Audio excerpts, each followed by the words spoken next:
Nope.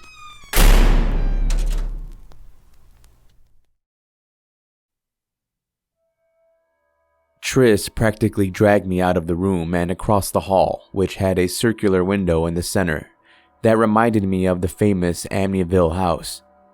Tris's bedroom was absolutely huge, with a super king-size bed and an ensuite bathroom, and a mini living room area. It was at least 4 times bigger than our dorm room. "So, bedroom options," he said, clapping his hands together. "You can either take one of the guest rooms. My sofa pulls out into a bed too, or you can just share with me. It's up to you." I don't even know what to say. "Awesome. You can stay in here then," he decided. "I'm too used to having you around. I don't know if I could sleep without you being close to me." I put my arm around his shoulder and gripped him into a headlock. Ah, shucks. Christmas Day with Tris and his family was amazing. Well, it started off that way. When I woke up, I was surprised to see a pile of gifts with my name on the tags. And when I say a pile, I mean a mound. I opened them with a sickly feeling in my stomach. Video games, books, a new laptop. Honestly, it was insane. "Mr. and Mrs. Warner, I can't accept these." Tris sighed. "Actually, they're all from me. Those extra shifts came in handy after all." I felt bad that all I got him was one video game, one that he'd actually gotten for me too. I didn't know what to say. "Tris, this is..." Yeah, I love you too," he said, wrapping his arm around me, while Mr. and Mrs. Warner smiled at us admirably. The atmosphere was something I had never known. Mr. and Mrs. Warner cuddled up together. Tris, with his hair all matted, ripping through presents like an actual child on Christmas morning. Not to mention the Christmas songs that played in the background and the sweet smell of spiced apple that filled the room. Or the size of the tree that rested in the corner, decorated like it was for a window display. I was so used to Christmas mornings being short and sweet. My mother would be in the kitchen making dinner. My father would sit working on his laptop. When I would open up my presents, there was never any joy from either of them. They just saw it as a box they felt they needed to tick. I did, at least. That's how it always felt. Later on, I stepped outside to call my parents and wish them a Merry Christmas. It was my mother who I decided to call, knowing that she would actually pick up. My father was always ignoring my calls or texts. "Merry Christmas," I mumbled when she answered. "You too," she said, distracted. "Did you get into the house okay?" I frowned. "I told you, I was spending Christmas with Tris. Didn't you get my messages?" There was a long pause on the phone. "Why are you inconveniencing someone else? You could have just come home. We were going to surprise you tomorrow and come home and cook you dinner. For God's sakes, Cole." "It's not my fault you didn't read my messages. I'm sorry, but I didn't exactly want to sit at home alone with a frozen lasagna." "You know what? Merry Christmas, Cole." She hung up. I threw my phone into the snow, wanting to scream, to hit something. Her reaction didn't surprise me. Somehow I knew she would ruin this day for me. She always did, one way or another. "Is everything okay, Cole?" I turned around to see Mrs. Warner standing by the back door with a cigarette in her mouth, cuddled up in a black mink coat. I didn't even hear her come out, and I'd wondered how long she'd been standing there listening to my conversation. She noticed my eyes immediately drawn to her cigarette. "They both think I've quit. Our secret, okay?" I nodded. Of course. So, you and your mother had a fight? She asked, taking a long drag. I shuffled some snow with my feet, feeling a little embarrassed. I'm sorry they didn't want to spend Christmas with you. There was something in her tone. I wouldn't call it disgust for my parents, but she didn't say it with any respect for them. I'm glad you're here instead.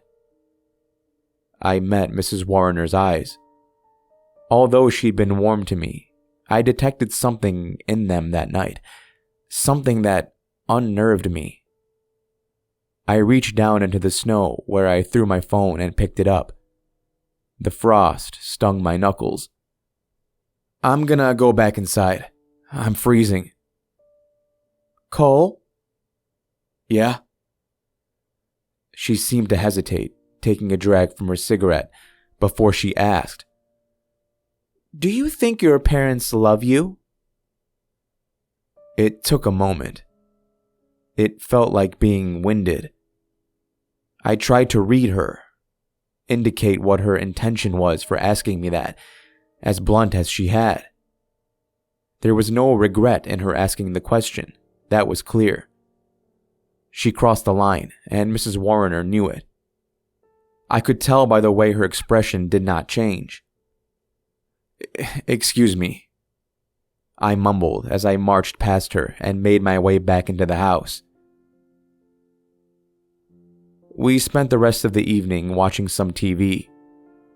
Mr. and Mrs. Warrener cuddled up together on the sofa and laughed at the unfunny parts of whatever it was we were watching.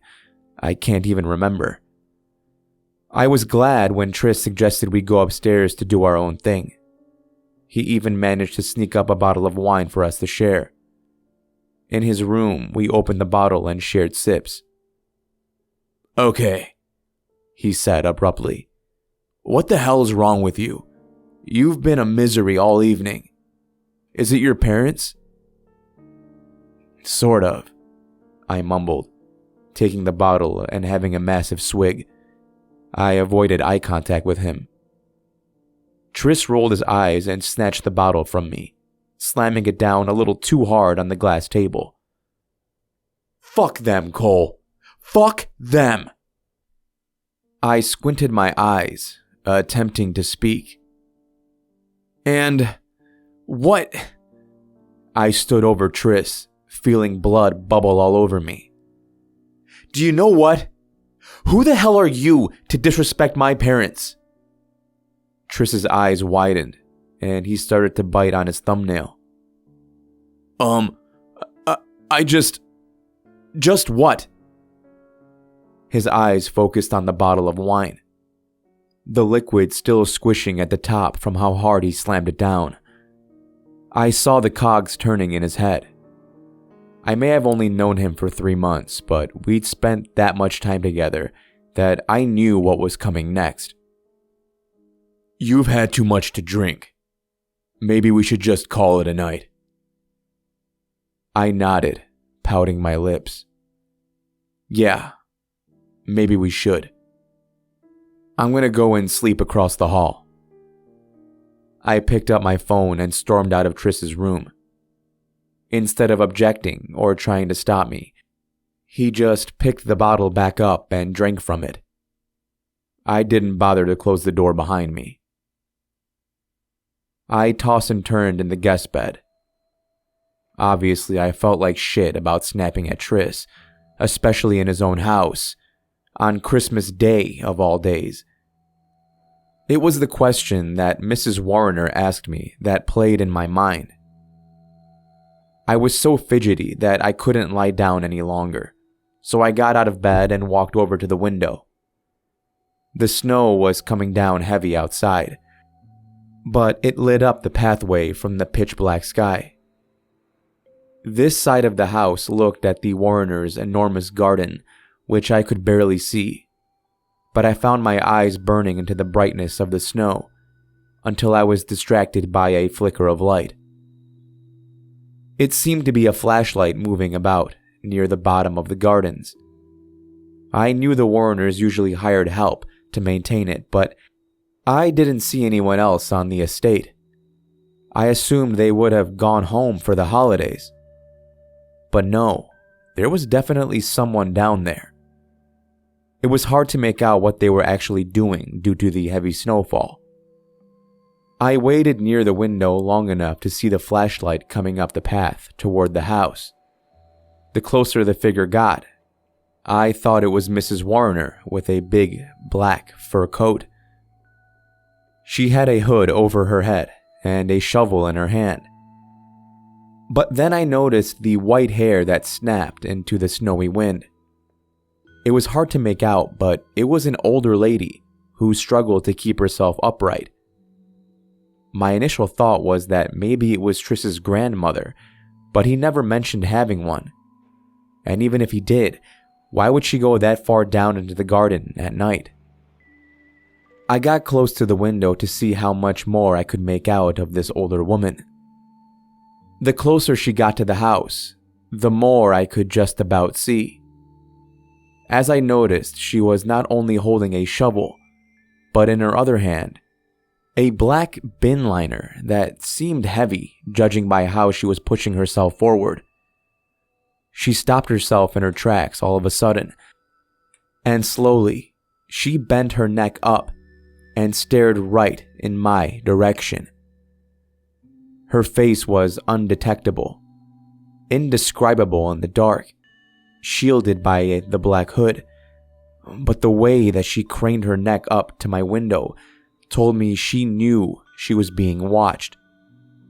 I only got a quick glimpse of her shadowed face because I jumped back from the window so I was not detected. Part of me feared it was already too late for that. She definitely saw me. I waited anxiously for about a minute before I looked down again. She was gone, but the snowy path was covered in black spots from where she had walked. They could have been footsteps. It was hard to tell without any light. It also could have been something from that trash bag. I remember how I felt a queasy ball in my stomach. It took over me all of a sudden. I told myself that it was because of everything that had happened that evening. But what it really was seeing that woman in the garden. It didn't make any sense, and it didn't feel right. It was my first indication that something was very wrong at the Warner estate. I woke up the next morning with an arm around me. All I had to do was look at the chewed nails to know it was Triss. The moment I raised my head, he tightened his grip around me. I tried my best to escape, but it was useless. He was actually quite strong. "Nope," he said. "We're hugging this one out." Technically, we're cuddling this one out, and actually, you're suffocating me. "Okay, we're cuddling this one out then." I shuffled away as he got closer. "That's fine and all, dude, but your morning wood is literally poking into me." "Oh, come on. Like you haven't seen it before."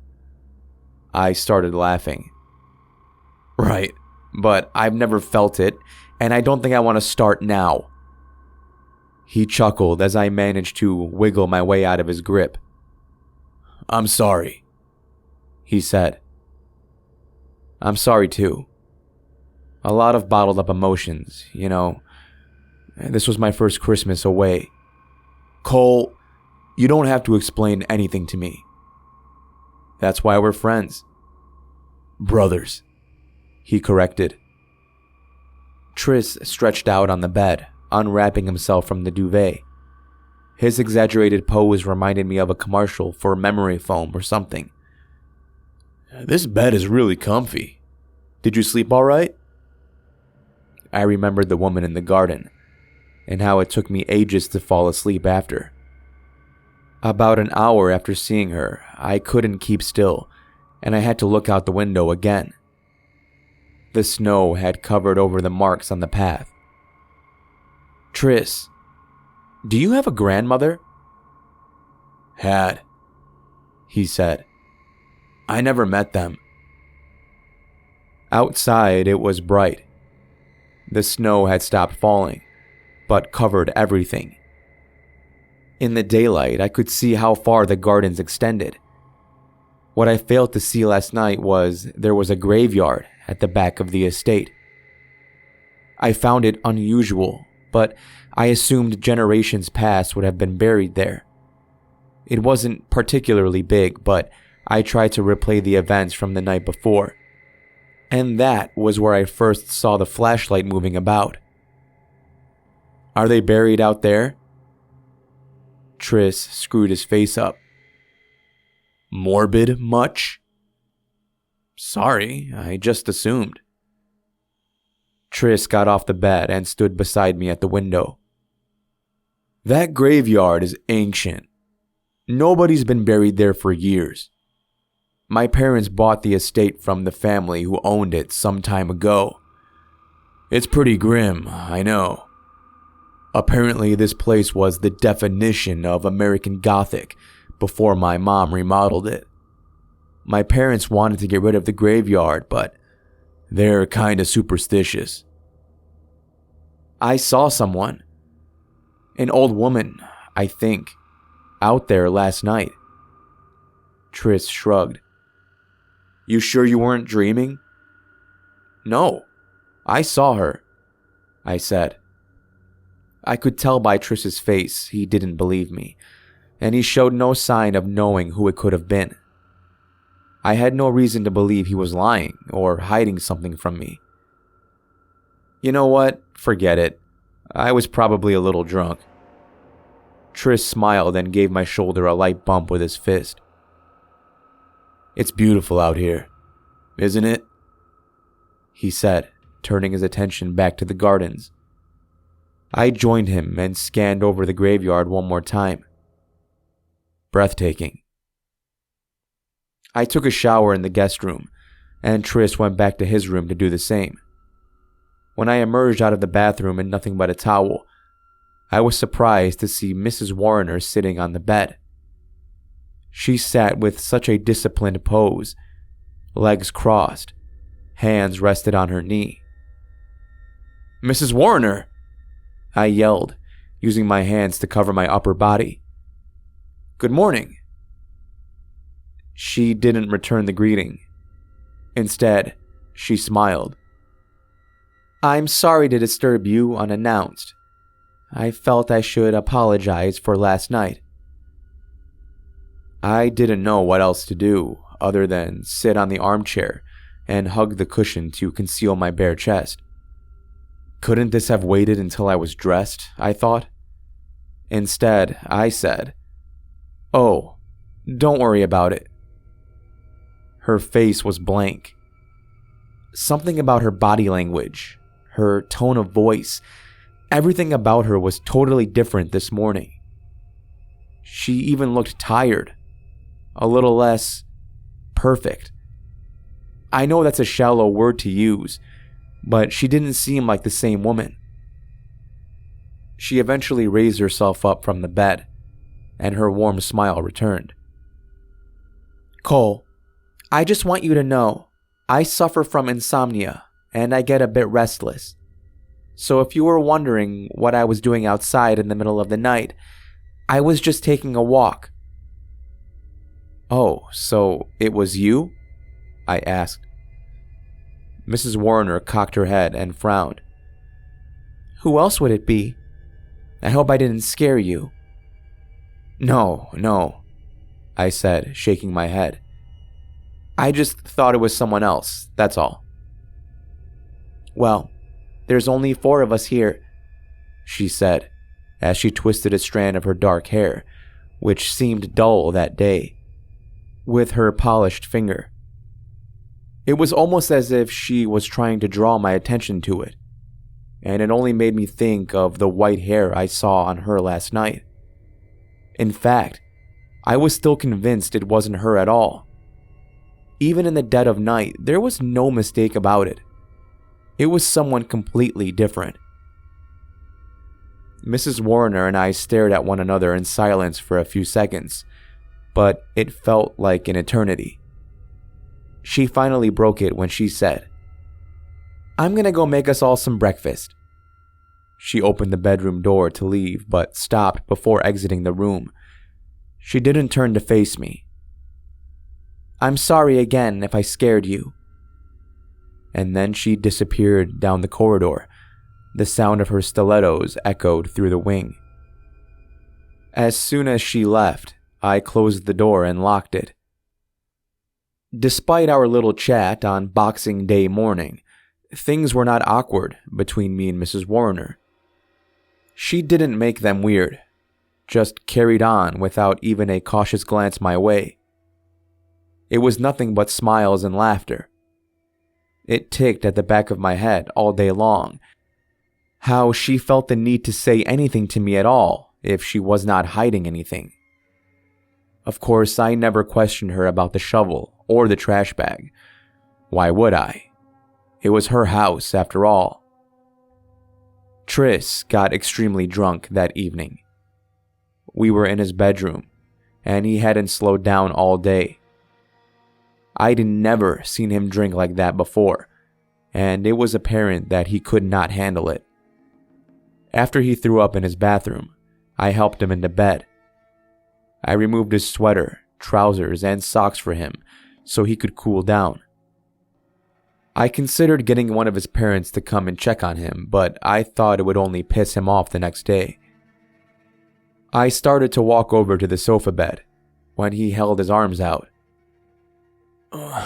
"Don't leave," he slurred with his eyes shut.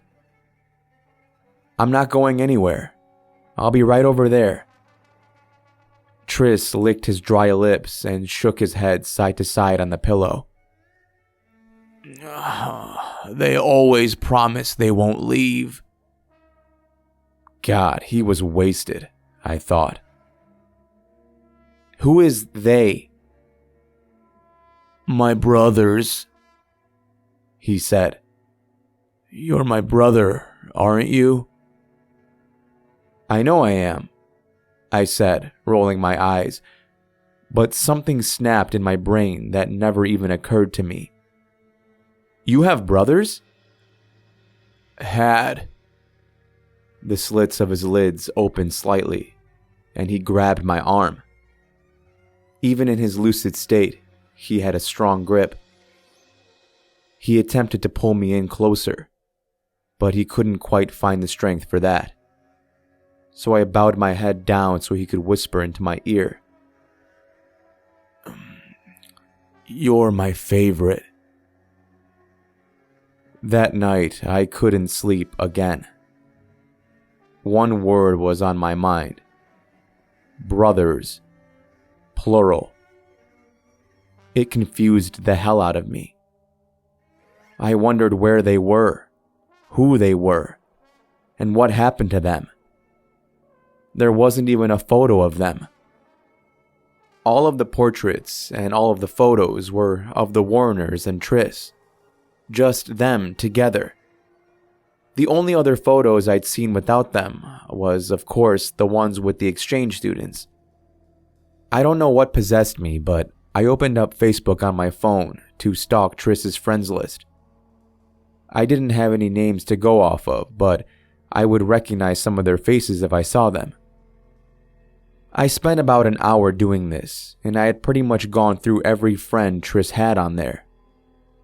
There were some profiles with no facial pictures, but I thought it would be too much of a coincidence if it were them. All three of them had girls' names. All of the exchange students in the photos were boys. I found nothing. Tris had no reason to lie to me, so I don't know why he told me he had a few of them on Facebook. I decided to go to the guest room across the hall to look out the window to the back again. I tiptoed out of Tris's room and made my way over, but when I attempted to open the door, it was locked. I tried all of the doors on the side where the view to the back of the house would be, but again, they were all locked. I tried a few doors on the other side facing the front, and they all opened fine. It was pretty clear that Mrs. Warner had done this on purpose. I looked at the time on my phone. 12:06 a.m. The Warners would hopefully be in bed. Their room was on the other side of the house, and the study was downstairs. I just hoped Mrs. Warner wasn't planning on going for another walk. I crept down the staircase, using the flashlight on my phone to guide the way. All the lights were off in the house, and I heard no sound coming from the downstairs area.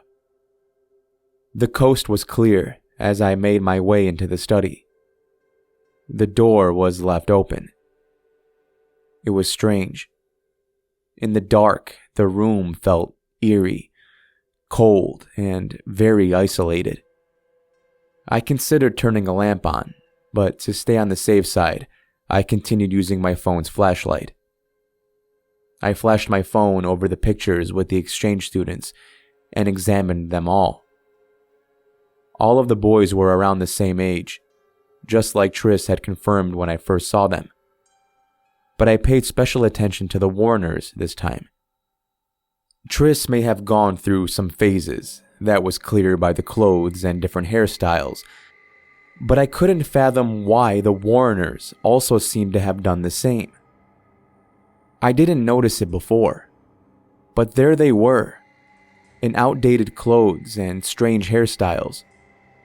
This literally happened a few years ago. There was one picture where Mr. Warner was sporting a mullet and a mustache.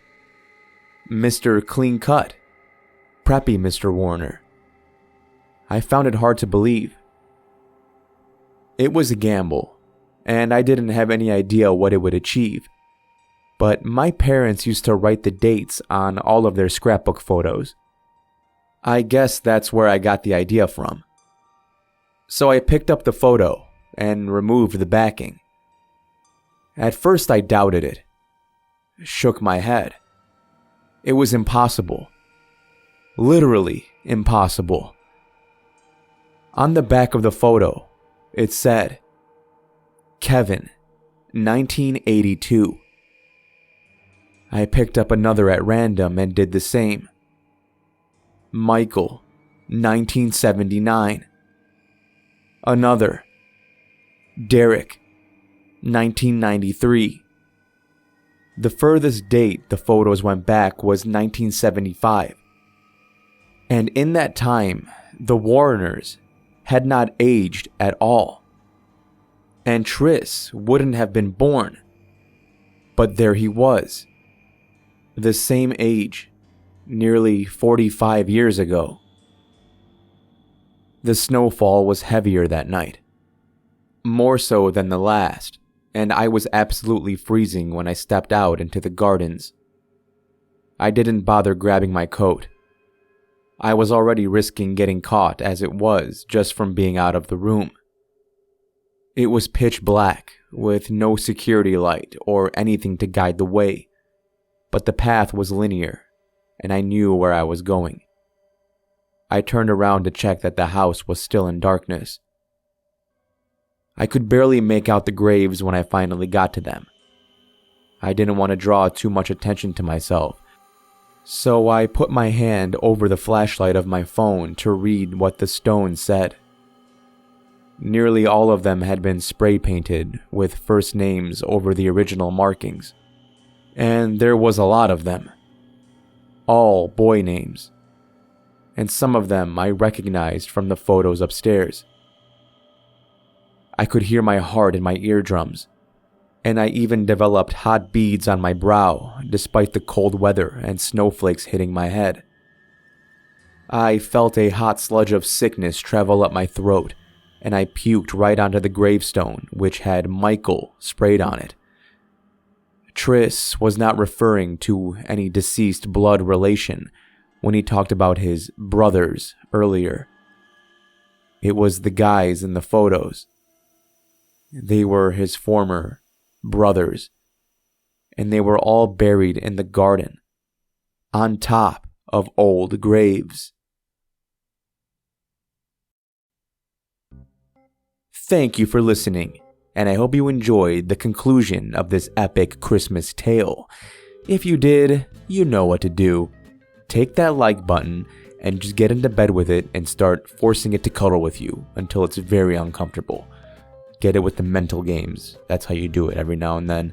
Shout out to the author of this story again, Leeroy Zombie, aka ZombiLeeroy, aka Leroy Cross James.